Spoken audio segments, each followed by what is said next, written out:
Good evening, ladies and gentlemen. Welcome to Triple N Media. I am Dr. NIK NIKAM, and today we are going to be talking about Alzheimer's disease.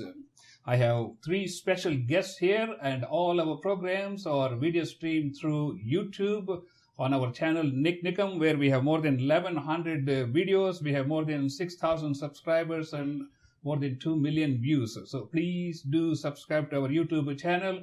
We also have a Facebook page, which is Triple N Media, where we bring you the latest news, views, and information from around the world. Today we are going to be talking about Alzheimer's disease and what to end Alzheimer's disease.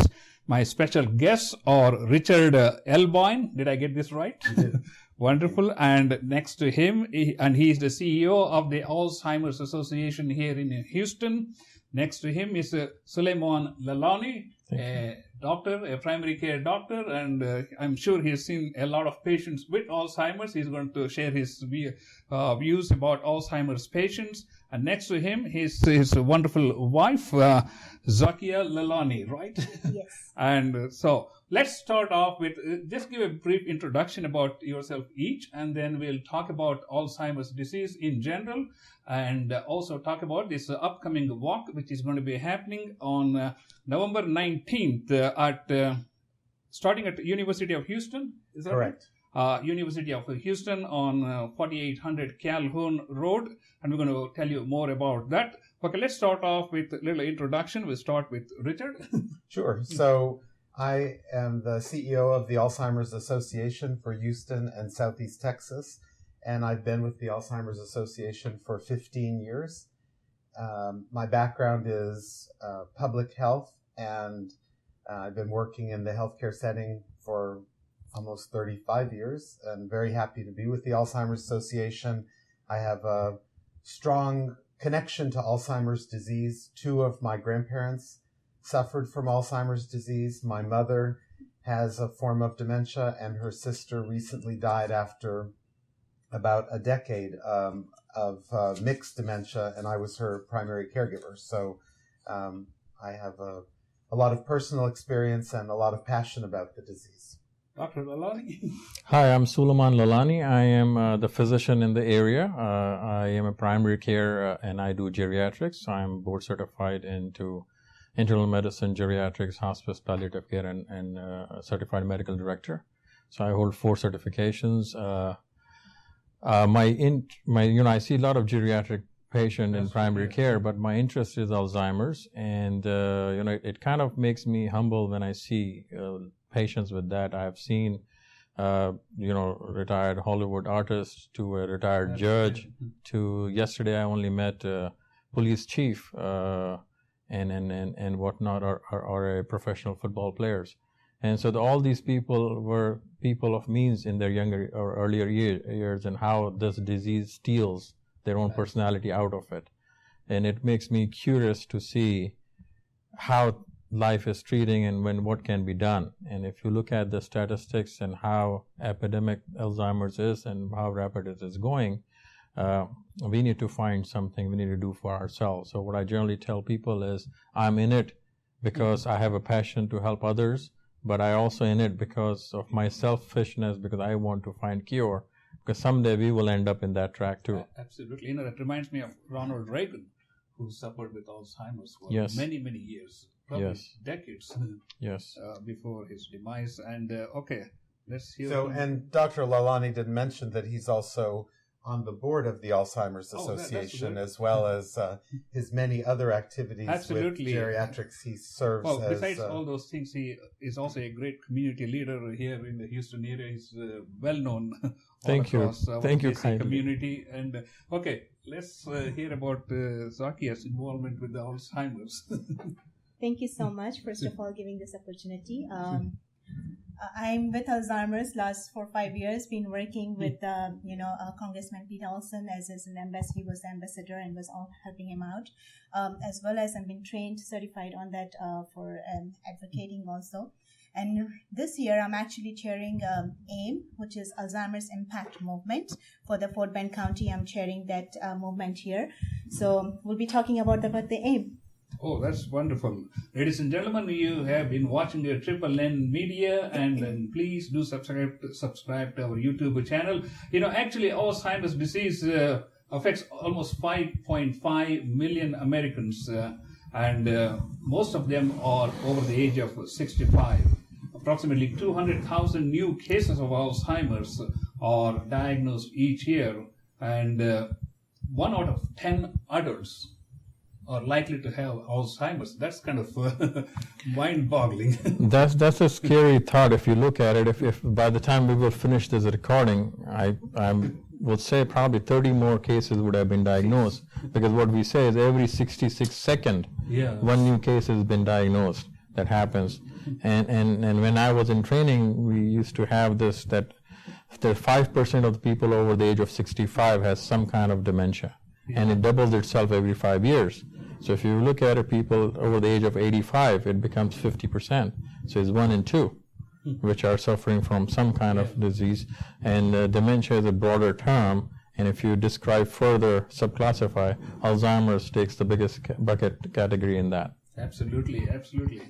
Richard, maybe you can give us a little background about the Alzheimer's Association here in Houston. Sure, I'm happy to. So the Alzheimer's Association is the largest nonprofit funder of Alzheimer's research in the world, which is a good thing and bad thing. I guess it's part of our mission is to advance our understanding of Alzheimer's disease. And of course, we would ultimately we'd like to understand the disease and what causes it and what we may be able to do to reduce the risk, to treat it, but ultimately we'd like to cure the disease. So we're one of those organizations, which is a little strange, that we ultimately would like to put ourselves out of business.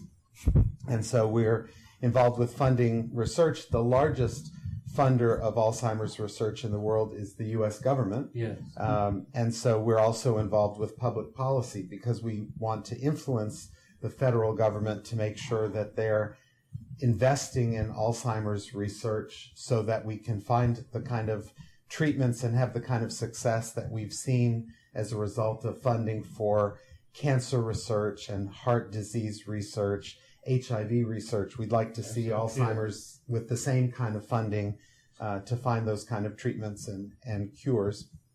So the chapter, the Alzheimer's Association chapter in Houston and Southeast Texas, in addition to raising money to fund research and to help connect researchers so that they're collaborating with each other and to be involved with public policy and advocacy, we're also then involved with supporting people affected by Alzheimer's disease. So we provide care and support for everyone affected by the disease. We run all kinds of programs for people who are diagnosed with the disease. So we have all kinds of programs for people in the early stages of Alzheimer's. And of course, we support the families who are caregivers and are being affected by the disease. And then we provide training and support for professionals who are treating Alzheimer's disease. So we provide training and education for physicians, nurses, social workers, and people in all kinds of different care settings, as well as a very important area is people who are emergency responders. So police, fire, ambulance, who may find themselves responding to a crisis in the community and are confronted by someone who the reason that they're behaving oddly may be a result of some form of Alzheimer's or dementia. Right, And so we'd rather that they don't end up in some kind of unfortunate situation and that instead they recognize that what they're seeing is Alzheimer's and then have the knowledge to respond appropriately. So we do all of those things as part of our activities supporting people with Alzheimer's disease. And I just thought came to my mind. So one of those things when we had Hurricane Harvey that affected all of us, and we had a lot of support areas that was developed, and NRG and other centers. So Alzheimer's Association had a booth over there because there were people who were there and did not know what to do. There were caregivers who were themselves in panic. There were some new cases because they were managing fairly stable in a controlled environment. But when they get into crisis, that's where it surfaced out that mom, dad, or grandma or grandpa or somebody, there's a problem. So that was a big service that Alzheimer's Association did on that part. And then we'd see this on a daily basis. Some few weeks back, I had a case where one gentleman was charged of shoplifting, and then his son kind of comes back to me and say, what do we need to do? And it was a case of early dementia. The guy was not stealing anything. He picked up something and he walked off from the place not knowingly. So these kind of small instance that happens, but can have a bigger consequences. So we need to raise the awareness in the community. Absolutely. Yeah, talking about awareness, and we're going to come back to that and talk about what is Alzheimer's disease and what causes Alzheimer's disease and how it presents, not only as a problem for the patient, but to be looking at it, it's a problem for the entire family, and it's for the community and for the country, really. Richard, let's talk about your walkathon to end Alzheimer's. Then Dr. Lalani and we will kind of highlight on some of the facts relating to what causes Alzheimer's and how it presents and how you recognize Alzheimer's and how we diagnose these different conditions. Sure. So the Alzheimer's Association, our largest fundraising and awareness-raising event across the United States is the Walk to End Alzheimer's. So every community has a Walk to End Alzheimer's. Usually they start sometime in August and they run through, depending on the weather and the part of the country, they run through usually the beginning of November. So every year, near the end of October, we hold a Walk to End Alzheimer's in Fort Bend County. And so this year it's October 28th at the University of Houston Sugarland. And so that's on a Saturday morning, October 28th in Sugarland. And then the last walk that we have in our area has been delayed because of the effects of Harvey. And so that has been moved to November 19th. The Houston Walk is now November 19th, which is a Sunday morning at the University of Houston Central Campus. And so if people are closer to the southwest part of Houston or in Fort Bend County, we would encourage them to go to the walk on October 28th. And if they miss all the other walks that we've had, they have one more chance in Southeast Texas, which is to come into Houston and participate in the largest walk we have in, actually I think it's the largest walk in Texas, which is in Houston on Sunday, November 19th at University of Houston Central Campus. And it should be lovely weather. I almost can guarantee it will not be hot. I don't know if it will be cold, but it will not be hot. And so we'd love to have people come. And it's a great opportunity to learn more about Alzheimer's disease, to have a sense of community with other people who are dealing with Alzheimer's disease. It's very inspirational, and it's a way to raise awareness and also to help raise some money to support the mission of the Alzheimer's Association. Absolutely. And ladies and gentlemen, and maybe they can visit your website where they can find out more information about the walk at different locations. And if they can't make it to any one of them, they can certainly donate money on the website right there with one click. So our website is alz.org. That's the organization website, alz.org. If they want to find out about what's happening in Southeast Texas, it would be alz.org/Texas. If they want to find out about walks in the community, wherever you are, anywhere in the United States, it's alz.org/walk. And so you can get information about the walks, you can get information about Alzheimer's disease and anything else you might want to know by just going to alz.org. Okay, ladies and gentlemen, you have been watching a Triple N talk show. I am Dr. Nik Nikam, and all our programs are video streamed through YouTube. And please do subscribe to our YouTube channel. And we're going to switch gears and talk a little bit about Alzheimer's disease. For those people who may be hearing this for the first time, Alzheimer's disease is basically something that affects the brain cells. Basically, the brain cells degenerate, or they kind of disintegrate. As a result, there is reduction of the number of brain cells inside the brain, and think of it as a messed up computer. Always, because when the computer is working like our studio, when the lights are working, when the microphones are working, and the computers are working, we have an intelligent conversation. when the brain cells cannot work like the computer CPU, basically it leads to all kinds of complications which result in Alzheimer's symptoms, which affects not only, as I said, the patients, but the entire family. Alzheimer's disease, there's no known cause for Alzheimer's disease. 5% of it is thought to be genetic, but most of the time there is actually no cause, and there are very few tests available to diagnose Alzheimer's disease. Maybe Dr. Lalani, you can highlight on some of the symptoms that patients may present with Alzheimer's. I'm sure you've seen a lot of patients, especially with your geriatric Yes, I will do that. Before I go into that, I want to highlight on the Richard's topic that please participate in one of these events. Your donations are important, but I think I would say here that your participation is much more important to us, because when you get involved, who knows, you may be able to help your loved one, your family, your neighbor, or somebody that you find a stranger on the street. So getting aware of what Alzheimer's is, how does it behave, what are the symptoms, what are the early signs is very important. So I will urge all of you to participate in any which way possible to do that.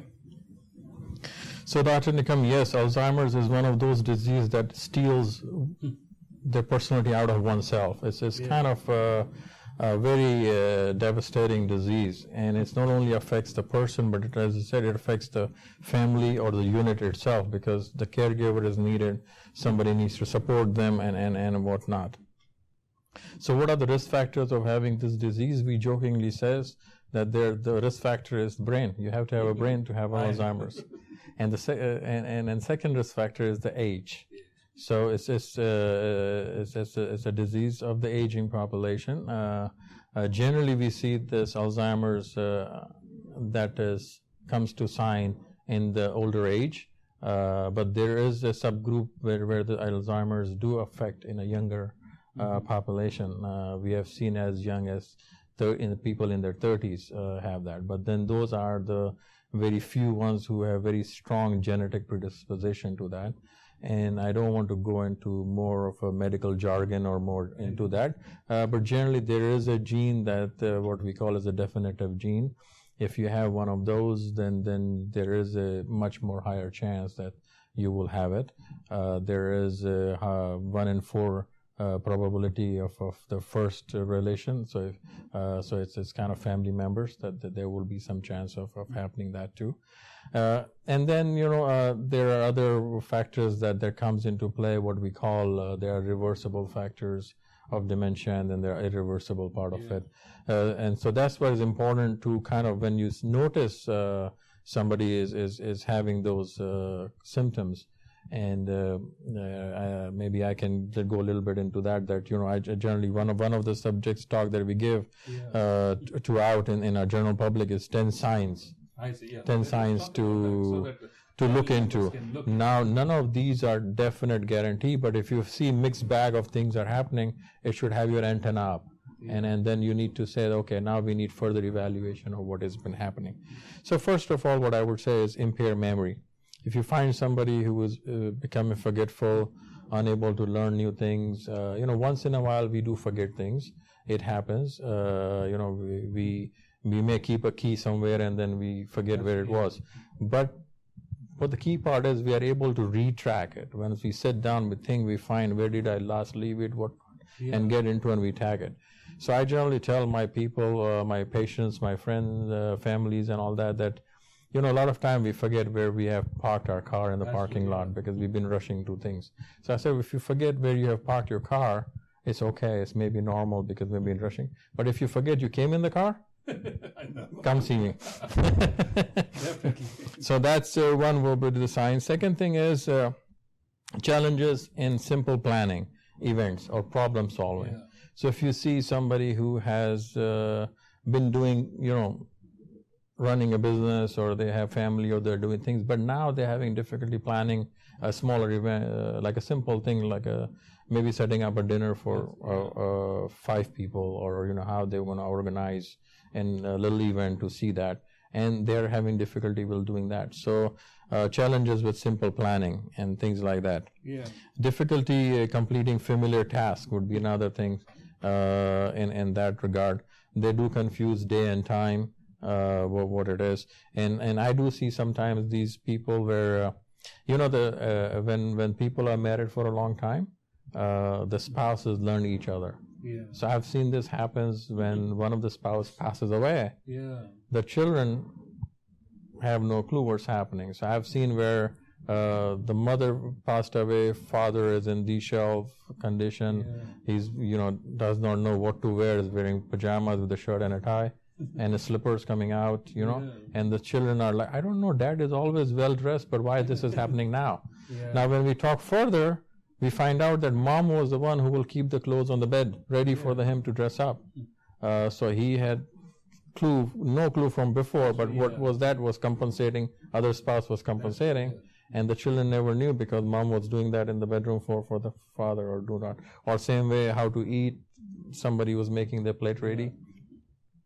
So that's what confusion, difficulty completing familiar tasks, challenging with the simple planning. Next comes difficult problem finding. So that's one of the other things that happens.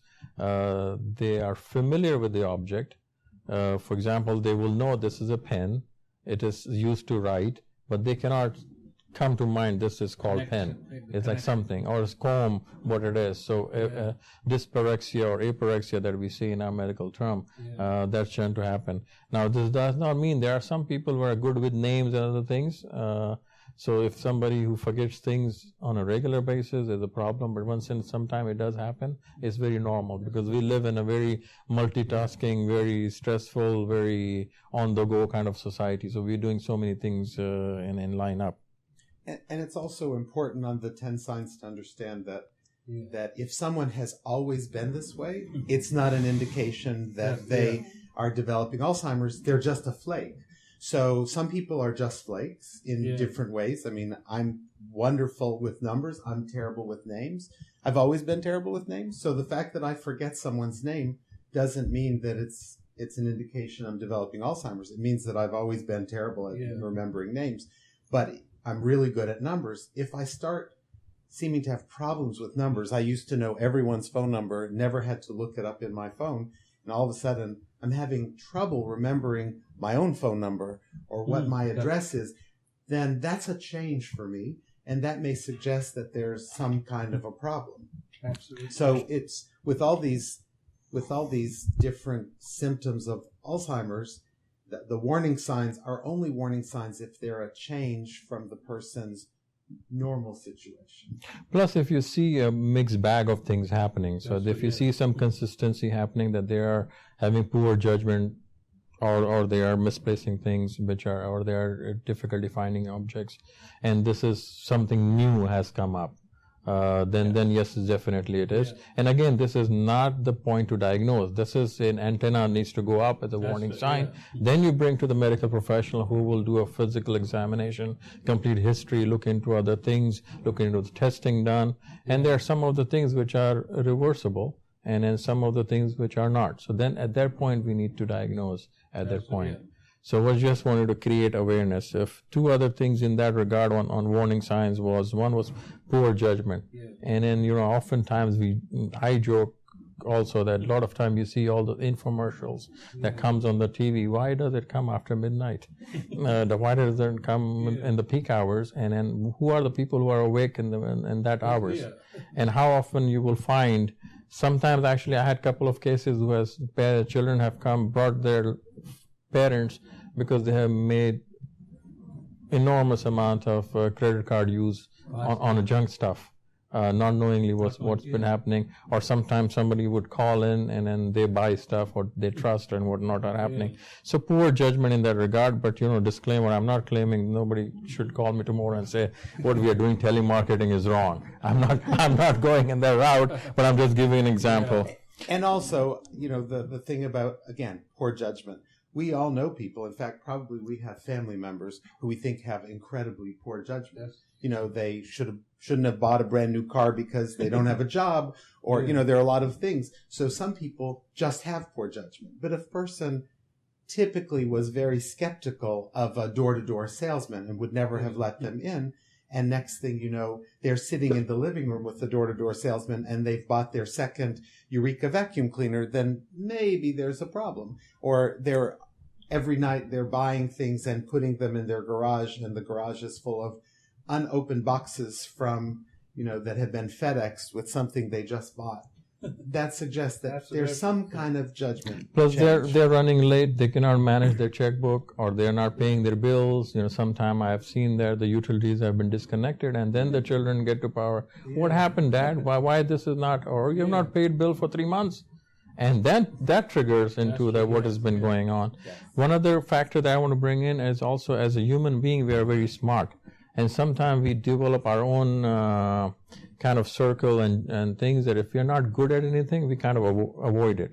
And that happens to those people also. So you will sometimes see a very social, friendly person suddenly becomes withdrawn.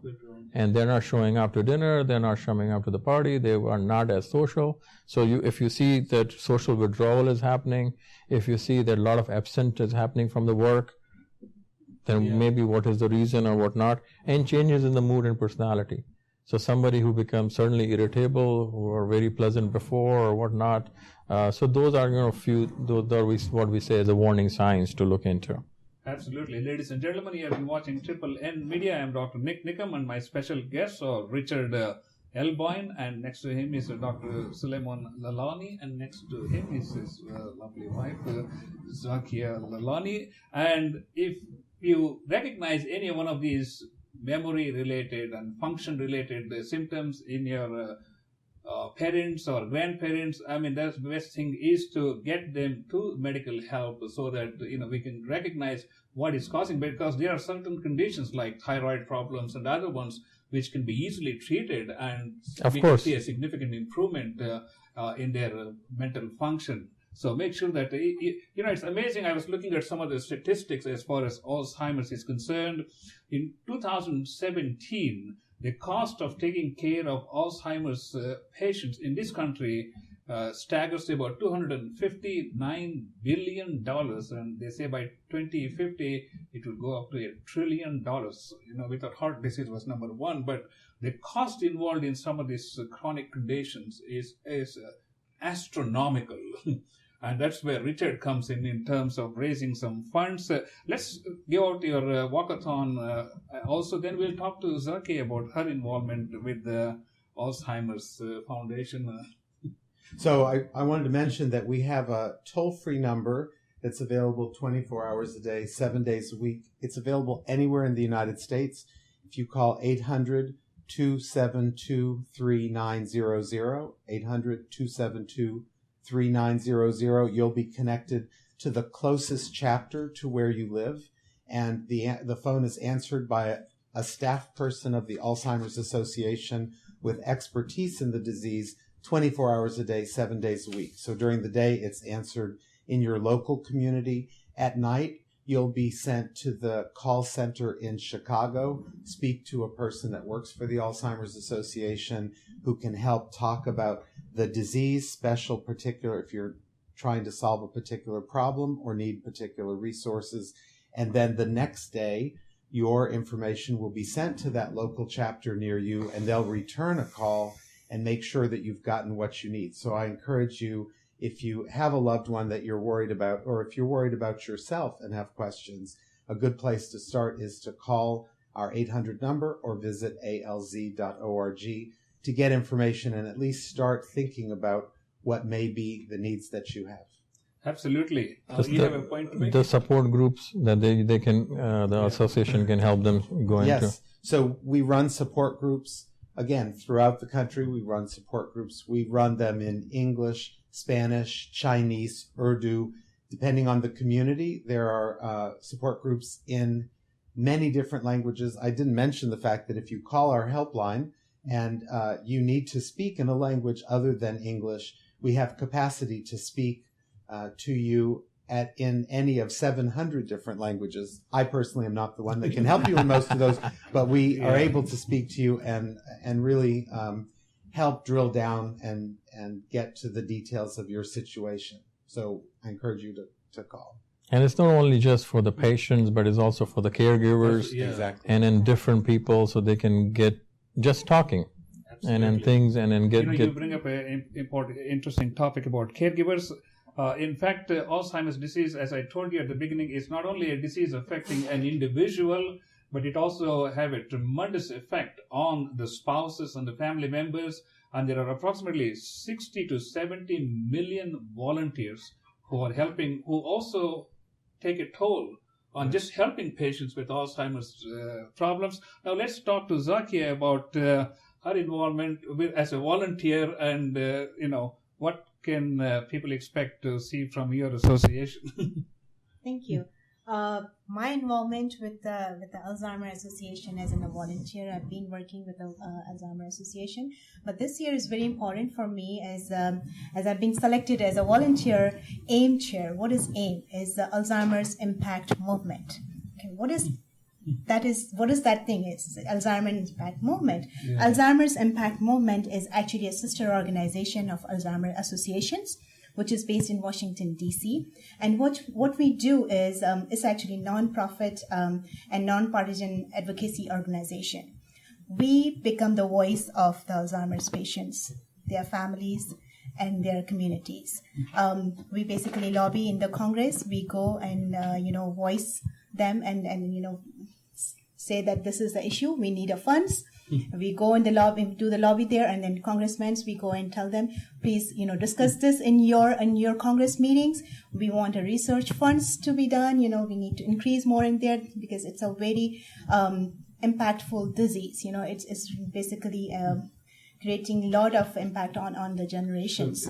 So that's what we do. So this year, the first time we are actually in the walks, we are putting this table of AIM there. So I would highly encourage all my Fort Bend County people and the Harris County people to come on the walk and register yourself as an Impact Movement member. It's called AIM.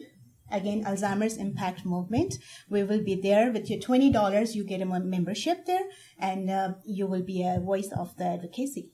So, if somebody wants to, join your association and contribute to helping patients with Alzheimer's, what's the best way to get hold of you, or is there a website for AIMS? Yes, there is a website for the Alzheimer's Impact. It says alzimpact.org/join. So that way you can join this movement.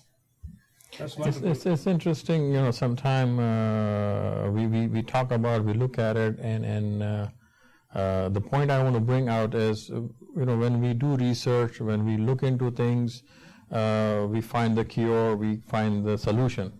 If you look at it, what the cancer was 20 years ago, what was, as Richard had mentioned earlier, what HIV was, and then various other diseases, chronic diseases, the graph is coming down. Okay, we now have people who proudly put in, I'm a cancer survivor. Yes. And right now, if you look at it, most of HIV people are actually living a normal life. Yes. Okay, so we have made that much breakthroughs on that research and finding, but unfortunately on Alzheimer's, the graph is actually going up. Yeah. The death rate is going up. It's the sixth most common cause, and yet there is no cure to it. And if you look at it, when we say every 66 second new case is diagnosed, and so many people are diagnosed, and this is going to happen, we need to do this. If you look at it, when was the last time the Alzheimer's medication came into the market? It was many years ago. If I'm correct, it was 2003, 2006, something like that. Yeah. So 2003, 13, and 17, about 14, 15 years ago, we had a drug. I mean, this is disheartening. This is a shame that we have such a big dilemma and we don't have a new medication out there. Yes. We are not smart people. I think we are. We are sensitive, but we need funds. We need research, and that's where AIM comes into the picture. Yeah. That's where they go to the Congress. That's where they fight and educate our congressmen.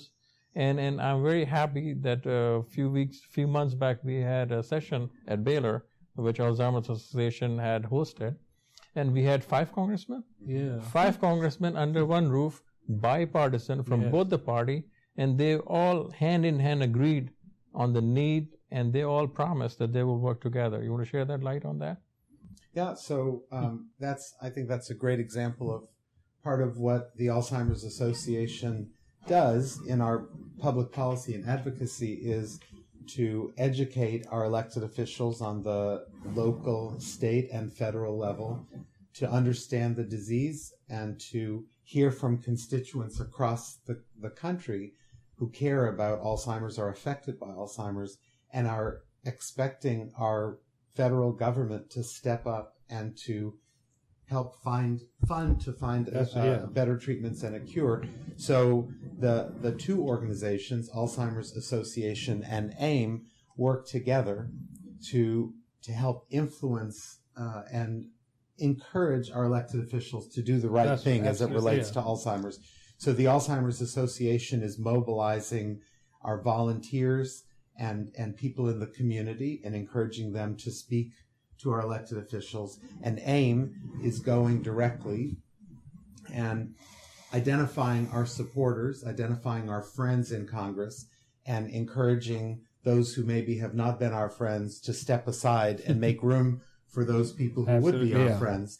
And so AIM, if you think about it, AIM is the advocacy arm of the Alzheimer's Association. And it's a relatively small investment. It's $20 to become a member. And that $20 then is used to help influence the people who are going to make decisions about how research dollars are spent.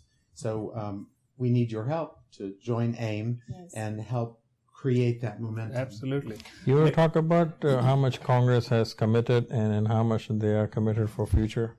Yes. So I've been with the Alzheimer's Association for 15 years.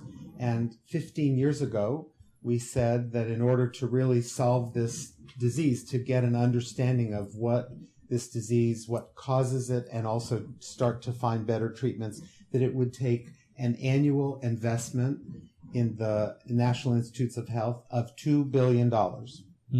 At that time, our investment was under $300 million 15 years ago. And so it stayed at that level for about 10 years. And then starting about 5 years ago, we started to see a ramp up in investment. We started to finally see that our chorus of constituents from across the country, when they contacted their elected officials, it actually made a difference. And so more and more, we've been getting people from across the country to speak about Alzheimer's. And so those investments have increased. And so we're now, this year, when President Trump, hopefully he'll sign the most recent budget, which will bring us up $400 million to a total investment, hopefully this coming fiscal year, of $1.8 billion. Now, I told you 15 years ago, we said we need $2 billion a year. So we've lost 15 years where we have not been investing $2 billion. And oh, by the way, we're not there yet. So we're at 1.8 billion, which is close, but no cigar. And so we are continuing to fight to get to that annual investment of $2 billion. There's a goal that the National Institutes of Health has identified for themselves, that they would like to have a better understanding and be on the road to finding treatments and a cure by 2025. And they believe that to get there, the National Institutes of Health has said, we really need $2 billion a year. And they said that about 5 years ago. And so now we've lost 5 years of momentum, which means that we really need to get on it. And so if you can call your congressperson and tell them that you really would like them to make sure we invest $2 billion a year, then, as Dr. Lalani mentioned, instead of seeing that death rate increase of Alzheimer's disease, that we'll start to see it at least flatten out. We'll identify some treatments. And as we're able to treat, well, first we'd like to be able to diagnose correctly and easily, so that people from across the country would be able to be diagnosed with this disease as easily as we can diagnose heart disease or cancer or diabetes. And so we'd like to be able to diagnose it, and then we'd like to have some treatments that we can Absolutely.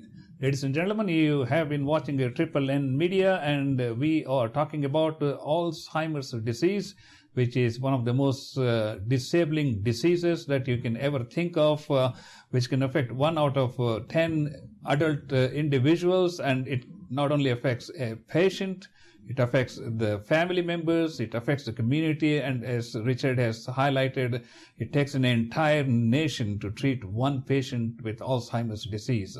Please do subscribe to our YouTube channel. And Richard, it's been a pleasure talking to you. It's my pleasure, Dr. Suleman, and thank you so much. Nice talking to all of you, and we will see you next time. Ladies and gentlemen, you have been watching Triple N Media. Thank you so much for your time.